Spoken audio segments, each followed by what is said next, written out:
Chegamos agora para o último bloco do Entrevistas e eu estou recebendo o correspondente do Friba Folia, é Friba Folia, né? Isso. Leonardo Lamblé. Leonardo, vamos falar um pouco sobre escola de samba do Rio de Janeiro? Elas são, como eu já escutei tanta gente falar, elas são todas gigantescas. Eu, particularmente, eu cito gigantescas porque eu sou mangueirense. Mas tem o Salgueiro, tem a Vila Isabel, que são escolas tradicionais. A Portela tinha tradição e por aí vai. Essas escolas que eram escolas de samba que desfilavam na Rio Branco, hoje elas estão, você acha que elas estão presas àquele raciocínio que nós falamos no bloco anterior, a ter que ter a grana do patrocinador, a empresa que vai chegar a sei lá com quantos milhões? Como que você lê esse perfil? É uma evolução, né? É a evolução dos tempos? Vai ser assim daqui para frente? Eu temo o seguinte, eu temo que isso possa levar ao fim das escolas de samba. Parece uma coisa incrível, né? Falar de, nossa, uma coisa de uma grandeza dessa, mas se a gente for pensar historicamente, já tivemos outros fins de manifestações carnavalescas que também tinham o seu gigantismo proporcional à época. As grandes sociedades eram manifestações aristocráticas, não tão de origem popular, como, aliás, nada popular, né, como as escolas de samba, mas tinha uma grandiosidade e era chamado o grande carnaval da época. As grandes sociedades, só para situar, é ali dos anos 1870, finalzinho dos anos 1860, né, você tem os fenianos, democráticos, tenentes do diabo, que eram as três grandes representações, que eram clubes sociais que funcionavam ao longo do ano, né, tinham suas sedes no centro do Rio, né, e tinham até cunhos políticos, né, eram abolicionistas, republicanos, numa época ainda imperial, né, e era a grande atração do carnaval no Rio até a década de 40, quando entrou em decadência.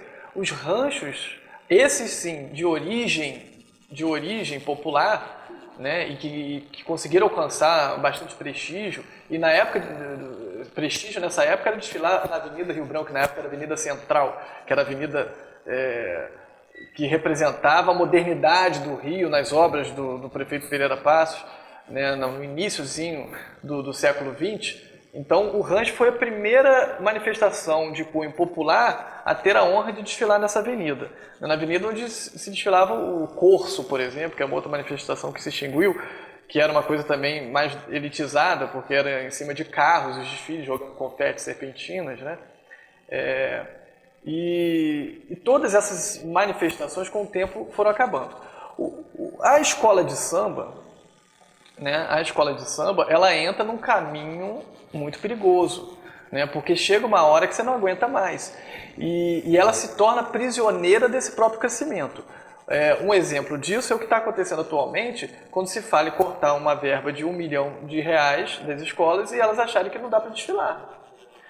Mas as escolas de samba durante um ano inteiro conseguem verbas sozinhas para poder desfilar, não depende tanto da prefeitura. Mas é impressionante como elas têm apresentado uma fragilidade, porque se pensava que elas eram... Fragilidade ou uma dependência? Uma dependência, uma incompetência de seus dirigentes, entendeu? E de se revelar uma coisa que ninguém imaginava, que ela não é autossustentável.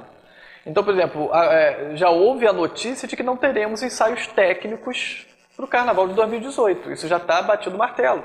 Quer dizer, porque ela não consegue bancar um ensaio técnico, a Liga, no caso, né? Nós não temos visto muito apoio da Prefeitura nesse sentido, e as escolas revelam uma fraqueza que muita gente desconhecia. Hoje elas dependem de patronos, como já vem há algum tempo, né? Desde a época de Natal lá na Portela, né? Outras escolas seguiram esse caminho. Então, por exemplo, você tem a Mocidade da época do Castor de Andrade. Depois que Castor morre, a Mocidade entra num declínio. Eu não lembro, acho que a Mocidade ganhou 90, 91... Isso, aí depois da morte do Castor, foi em 96 o último título, aí ele morre e flerta com o rebaixamento durante vários anos e numa virada assim, totalmente fora da curva, um ponto fora da curva, acaba ganhando um título muito merecidamente nesse ano de 2017, né? Mas ficou esse tempo todo, desde acho que 2002, sem sequer voltar no desfile das campeãs, ou seja, pela ausência de um patrono. A mesma coisa se desenha para Beija-Flor de Nilópolis, que a gente tem a figura do Anísio, que é quem segura a onda lá, já bastante ancião, né? Tem lá o filho dele, né, que é o Gabriel, um garoto novo, mas que totalmente fora da realidade de uma cidade como Nilópolis, um garoto que rico, né, que foi criado fora dali, que a gente vê que não tem uma identificação tão grande com a realidade, né, da comunidade. Então, periga também. Sobre o fim das escolas de samba, é uma coisa que parece impressionante e até meio irreal, mas tivemos a FLINF em outubro, e tivemos a participação de importantes cronistas e jornalistas. É verdade. Aliás, eu quero deixar aqui os parabéns à iniciativa, aos organizadores, que foi um evento extraordinário, né? Fazendo um rápido parênteses, espero que o friburguense entenda a importância desse evento para a cidade, que eu acho que tem tudo para entrar no calendário nacional e que tem tudo para transformar a cidade culturalmente, né? Eu faço votos de que tenhamos muito mais edições. E nessa FLINF, né, nós tivemos ali a presença ilustre, por exemplo, do Luiz Antônio Simas, um grande entendedor do assunto, e ele fala que ele acredita piamente na forma como se caminham as escolas de samba no fim delas, né? Aidon André Mota, que é um outro jornalista específico da área do carnaval, também falou a mesma coisa no dia seguinte na FLINF, né?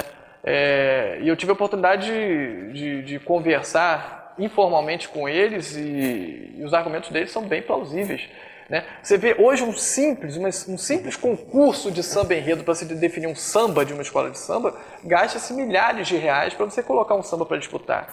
Então aquele compositor lá do morro, ele não tem mais chance, né? Ele não tem mais chance. É aquilo, perdeu-se a essência. Sim, muito da essência. Há alguma coisa, por exemplo, você tem algumas regras que são imutáveis, né? A ala das baianas, né, que não é um quesito, mas é uma obrigatoriedade, né, que remete às antigas baianas tão importantes na formação do samba e do nosso carnaval, na época dos cordões, dos ranchos, né, e que são exaltadas até hoje, né? Mas ainda assim, a contraponto, você vê as suas fantasias tão descaracterizadas por vezes, né, para atender a necessidade de um enredo. Então, é o desequilíbrio que a gente observa muitas vezes nessa perda de raízes, né? Uma rainha de bateria, que é uma celebridade, né, que muitas vezes não tem nada a ver, nem gosta de carnaval. Você pode dizer, tem gente que nem gosta de carnaval. Elas estariam por ego, por projeção, né? 1h30 de exposição, né? Numa grande rede de televisão, né? Isso lhe rende muitos negócios ao longo do ano, entendeu? Então tem todo esse mercado e tem escola de samba que aceita, né, receber um pagamento que não é barato não, né, para uma pessoa para ser uma rainha de bateria. Enfim, que pode estar tirando o lugar de uma grande passista ali da comunidade, né? Então, são essas coisas. Você vê, por exemplo, a própria cobertura carnavalesca muitas vezes, né?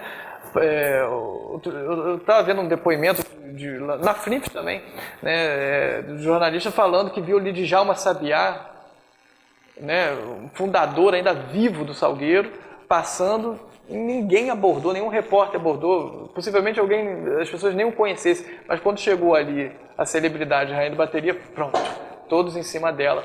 Quer dizer, é um caminho realmente complicado, porque quem levou a escola de samba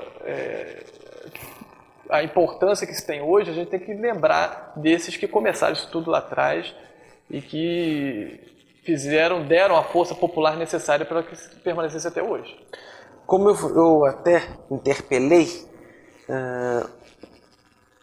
o fato de você ter uma rainha da bateria, celebridade, e não ter uma rainha da bateria da comunidade, é o retrato natural de que a essência, a faceta do carnaval popular, vindo mesmo do povão, se perdeu. E tem outros aspectos interessantes também. Por exemplo, hoje, a preocupação de um diretor de escola de samba não é fazer o carnaval para o povo, é fazer para o jurado, né? É um carnaval para o jurado, lamentável. um carnaval técnico, entende? De um desfile quase que militarizado, né? Você vê aquelas alas todas alinhadas, entende? A pessoa que sai um pouquinho, ele toma uma bordoada de um diretor de harmonia. Então você está falando com a pessoa... Então você está falando com a pessoa aqui que saiu na Portela em 2005. Eu tentava sambar mais ou menos, muito mais ou menos. Eu levava cada bronca. Não, pra linha! Você tá fora da linha!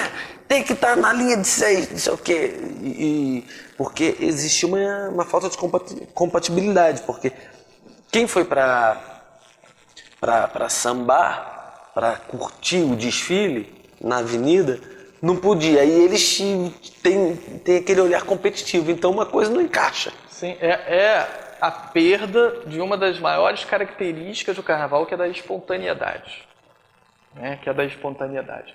E o desrespeito não é só com o desfilante, não. Com o público também, que paga caro. E é um público que não é o público popular, tá? Porque o público de Sapucaí tem isso também. Hoje o carnaval popular você vai pular nos blocos da rua. Né? Na escola de samba, né? O ingresso não é tão barato. Né? E você tem, por exemplo, o desrespeito ao público que está ali, a cabine do jurado. Se fica no setor par, você tem a comissão de frente se apresentando de frente para a cabine de jurados e de costas para quem está no setor ímpar, né? Que não observa absolutamente nada. Ela não tem o direito de ver a comissão de frente, porque a comissão de frente tem que ganhar o 10 do jurado, e não o aplauso do público. Não é isso que interessa. Aplauso do público? Não. Leonardo, nós estamos chegando ao final de entrevistas. Adorei o papo, desse entrevistas de carnaval. Espero que você possa voltar no ano que vem para poder falar mais desse assunto que já deu para perceber que é de uma riqueza aqui. Dava para fazer mais uns 2, 3 programas fáceis aqui. Tranquilamente, Muito obrigado pela sua participação. Eu que agradeço, foi um prazer enorme. Entrevista de Carnaval termina aqui. Espero que vocês tenham gostado da edição de hoje. Agradeço o Leonardo Lamblé pela participação.